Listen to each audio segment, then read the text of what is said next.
नमस्कार दोस्तों, स्वागत है आपकी एक और बेहतरीन वीडियो में। मैं फिर से आ गया आपकी खिदमत में। तो दोस्तों, आज की वीडियो में हम डिस्कस करेंगे कि 1+1 प्रोग्राम क्या होता है, इसके एडवांटेजेस क्या हैं, इसके डिसएडवांटेजेस क्या हैं। तो अगर आप 1+1 प्रोग्राम करते हो, क्या इसका कोई इफेक्ट होता है आपके वर्क परमिट पे जो भी आपको मिलेगा, और क्या प्रोसेस रहते हैं कि कब आप स्टडी परमिट एक्सटेंड कर सकते हैं।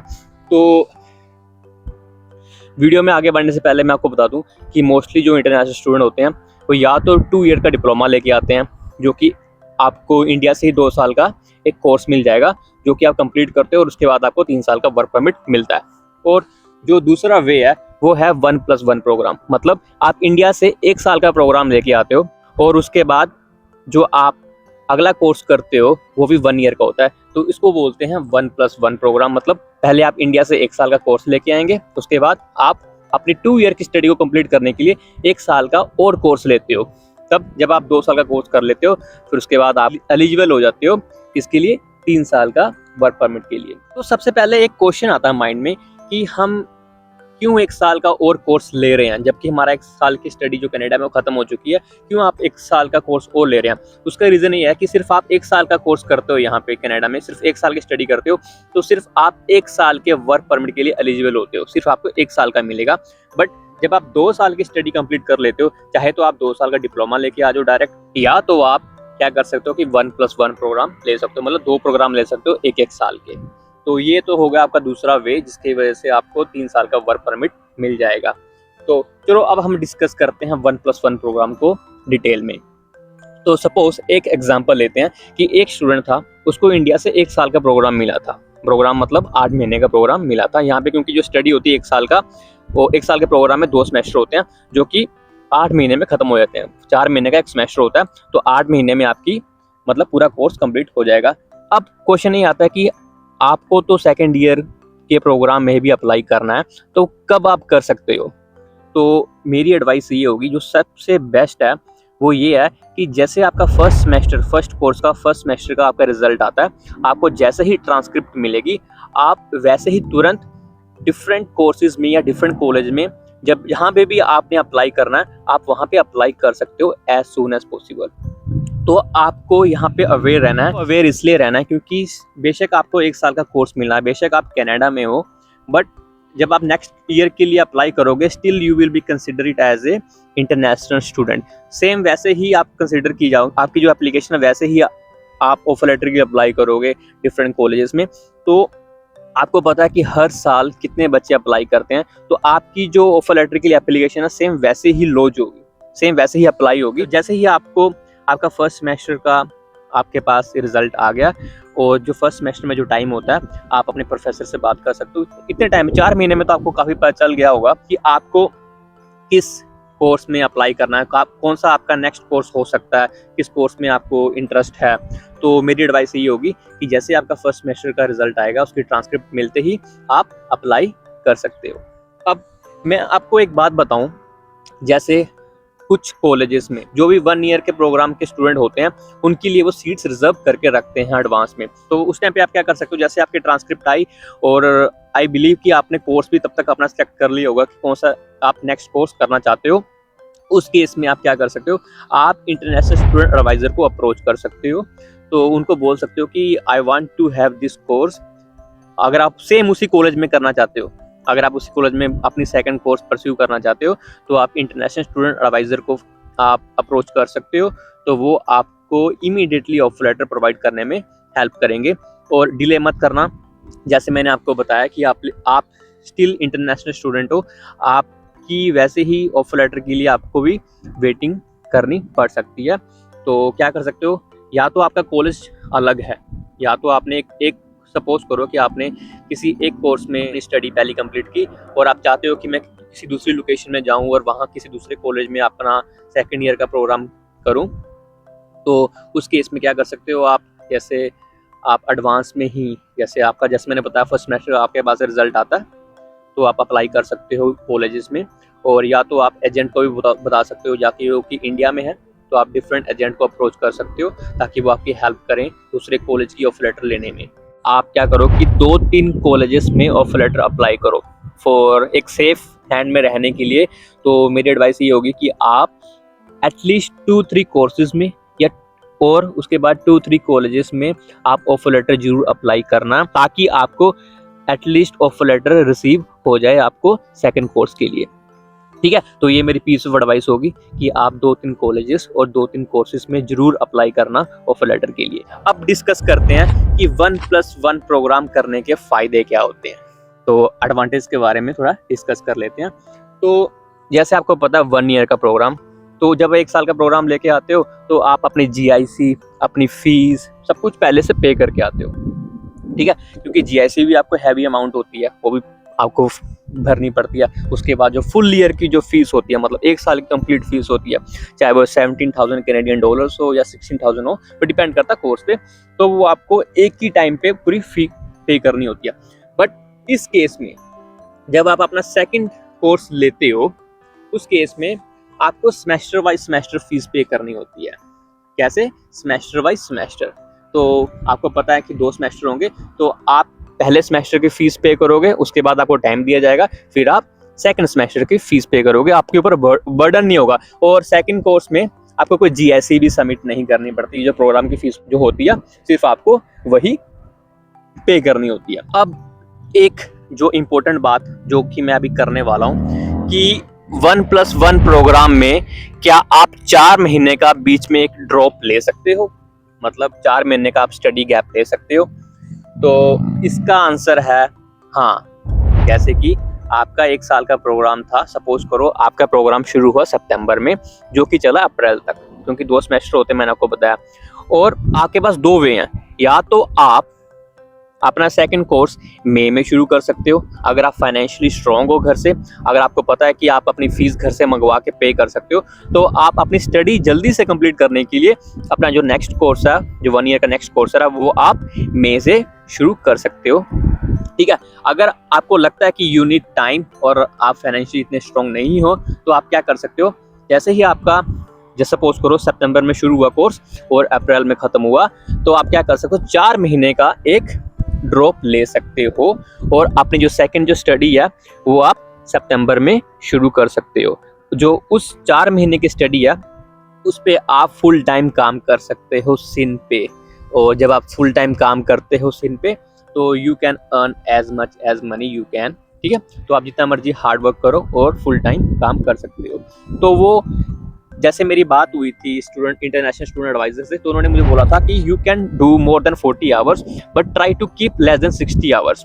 ठीक है, बेशक आप फुल टाइम काम कर सकते हो but don't cross the limit above the 60 hours. तो 40, 45, 46, 47 इतने आवर्स आप वीक में काम कर सकते हो। बट आप कैसे एलिजिबल होते हो कि आप 4 महीने का जो गैप ले सकते हो? उसके लिए आपकी जो एलिजिबिलिटी क्राइटेरिया वो ये है, आपके पास जो दूसरे कोर्स का वो ऑफर लेटर होना चाहिए। जब आपके पास दूसरे साल का ऑफर लेटर होगा, तब ही आप 4 महीने का जो गैप है वो ले सकते हो और अपना फुल टाइम काम कर सकते हो। ठीक है, तो इसलिए मैंने आपको बोला था कि जैसे आपका फर्स्ट सेमेस्टर का रिजल्ट आ जाएगा, ऑफर लेटर के लिए अप्लाई कर लेना, क्योंकि मुझे पता है मेजोरिटी ऑफ द स्टूडेंट क्या करते हैं, वो ड्रॉप लेते हैं 4 महीने का, तो वो 4 महीने फुल टाइम काम तभी कर सकते हैं जब उनके पास ऑफर लेटर होगा। ऑफर लेटर का मतलब क्या होता है कि हाँ, वो एक श्योरिटी होती है कि कॉलेज ने बोला है कि आप अपनी स्टडी कंटिन्यू करोगे हमारे कॉलेज में। ठीक है, क्योंकि फिर आपको स्टडी परमिट एक्सटेंड भी करवाना पड़ता है ना, तो उसके लिए भी ऑफर लेटर काफ़ी ज़्यादा ज़रूरी है। और एक जो ज़रूरी बात, जैसे आपका जो 1 साल का जो प्रोग्राम था, जो ड्यूरेशन होती है प्रोग्राम की, तब तो आप सिर्फ पार्ट टाइम काम ही कर सकते हैं। और आप पार्ट टाइम काम करेंगे कब तक? जब तक आपको प्रोग्राम कंप्लीशन लेटर नहीं मिलता। जब तक आपको प्रोग्राम कंप्लीशन लेटर नहीं मिलता, तब तक आप पार्ट टाइम काम ही करेंगे। और जिस दिन आपको प्रोग्राम कंप्लीशन लेटर मिल गया और आपके पास ऑफर लेटर है, उसके बाद आप स्टूडेंट जो एडवाइज़र होते हैं उनसे पूछ के, उनसे परमिशन लेके, उनसे पूरी वेरिफिकेशन लेके ही करके ही आप अपना फुल टाइम काम शुरू कर सकते हैं। और स्टडी परमिट एक्सटेंशन के लिए भी जैसे आपको चाहिए होता है कि आप फीस पे करो फर्स्ट सेमेस्टर की, और आपके पास एनरोलमेंट लेटर भी चाहिए। एनरोलमेंट लेटर कब मिलता है आपको? जब आप अपने दूसरे कोर्स के फर्स्ट सेमेस्टर की जो आपकी फ़ीस होती है, जब आप पे करते हो तब आपको मिलता है। और सबसे जो अच्छी बात यह है कि सेकंड कोर्स के लिए आपको ना ही GIC पे करनी पड़ती है, ना ही आपको अपना बायोमेट्रिक्स देनी पड़ती है, ना ही आपको यहाँ पे मेडिकल टेस्ट देना पड़ता दोबारा, क्योंकि वो सब चीज़ें आप पहले से इंडिया से करके आए होते हो, तो वो री अपडेट हो जाता है। जैसे आप अपनी स्टडी परमिट एक्सटेंशन की फाइल लगाओगे, वो आपका री अपडेट हो जाएगा। मेरी आपको बेस्ट पॉसिबल एडवाइस यही होगी, जैसे ही आपका फर्स्ट ईयर की ट्रांसक्रिप्ट आ जाएगी आपके पास प्रोग्राम कंप्लीशन लेटर आ जाएगी, उसके बाद आप जल्दी से अपनी स्टडी परमिट एक्सटेंशन की जो फाइल है वो आप अप्लाई कर देना। उसके पीछे एक रीज़न है, वो रीज़न ये है कि आपको पता है कि लास्ट ईयर IRCC ने अलाउ किया था इंटरनेशनल स्टूडेंट्स को कि वो फुल टाइम काम कर सकते हैं, बट उसके पीछे एक कंडीशन थी, वो ये थी कि जिन बच्चों ने अपना स्टडी परमिट एक्सटेंशन 7 अक्टूबर 2022 से पहले अप्लाई किया है, जो कि अवेट कर रहे हैं, मतलब वेट कर रहे हैं अपनी अप्रूवल के लिए, बट उन्होंने अप्लाई कर दिया 7 अक्टूबर से पहले अपनी स्टडी परमिट एक्सटेंशन के लिए, वो फुल टाइम काम कर सकते हैं।